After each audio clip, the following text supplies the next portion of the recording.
আসসালামু আলাইকুম, ডাক্তার হাসানুল বান্না আলামিন বলছিলাম, হোমিওপ্যাথিক ফিজিশিয়ান। আজকে আমরা আলোচনা করব ইরেকটাল ডিসফাংশনের ক্ষেত্রে খুবই ভালো একটা মেডিসিন, যেটা আমরা অনেকে ব্যবহার করি না আর কি। সেটা হলো নসমোডিয়াম। সাধারণত সাইকিক ইম্পোর্টেন্সি যদি থাকে,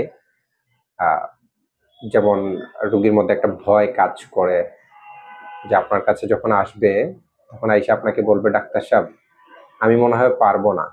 মানে তার ভিতরে একটা ভয় যে যে আমি হয়তো আমার স্ত্রী সহবাস করতে যখন যাব তখন মনে হয় আমি পারবো না। এই যে একটা ভয় কাজ করবে, এটাকে বলা হয় সাইকিক ইম্পোটেন্সি। এবং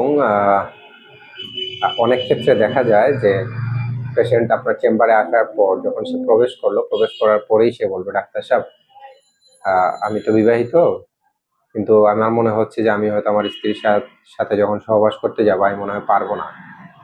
আমার টাইমিংটা নিয়ে আমি খুব ভয়ে আছি, বা আমার ইরেকটাল ডিসফাংশন নিয়ে, আমার লিঙ্গের উত্থান নিয়ে আমি খুব ভয়ে আছি। এবং আপনি আমাকে কি করেন, আমাকে ইম্পোটেন্সির ওষুধ দেন, বা আমার ইরেকটাল ডিসফাংশনের জন্য আপনি ওষুধ দেন। এই লক্ষণগুলা যদি এইসব পেশেন্ট বলে, সরাসরি বলে, ডাক্তার সাহেব এই আমাকে এটার জন্য ওষুধ দেন। এবং পেশেন্ট যদি খুবই সত্যবাদী হয়ে থাকে, তো পেশেন্ট বলবে যে, ডাক্তার সাহেব আমার আসলে একটা গার্লফ্রেন্ড আছে। হ্যাঁ, আমি যখন আমার গার্লফ্রেন্ডের কাছে যাই তখন দেখা যায় যে ওকে, আমার এভরিথিং ইজ ওকে, কোনো প্রবলেম হয় না, ইরেকটাল ডিসফাংশনেরও সমস্যা নেই, আর যেটা ধ্বজভঙ্গ বলি আমরা সেটার কোনো সমস্যা নেই, বা প্রিমেচুর ইজাকুলেশন বা দ্রুত বীর্যপাতেরও কোনো সমস্যা নেই। কিন্তু আমি যখন আমার স্ত্রীর কাছে যাই তখন আমার এই প্রবলেমগুলো দেখা দেয় সাধারণত, বা আমার যে ইম্পর্টেন্সি দেখা দেয়।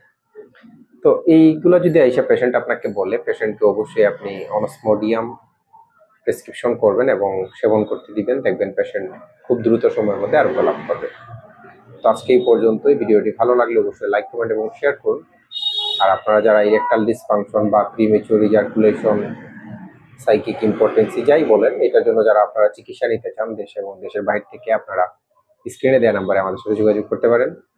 সারা বাংলাদেশ সহ সারা বিশ্বে আমরা কুরিয়ারের মাধ্যমে মেডিসিন সেবন করে থাকি। অবশ্যই পেশেন্টকে একটা নির্দিষ্ট সময় নিয়ে ডাক্তারের সাথে তার সকল লক্ষণগুলো আগে বলতে হবে, তারপরে আমরা মেডিসিন, লক্ষণ সদৃশ মেডিসিন আমরা সিলেক্ট করব এবং সেটা আমরা প্রেরণ করবো ইনশাআল্লাহ। আজকে এই পর্যন্তই। আল্লাহ হাফেজ।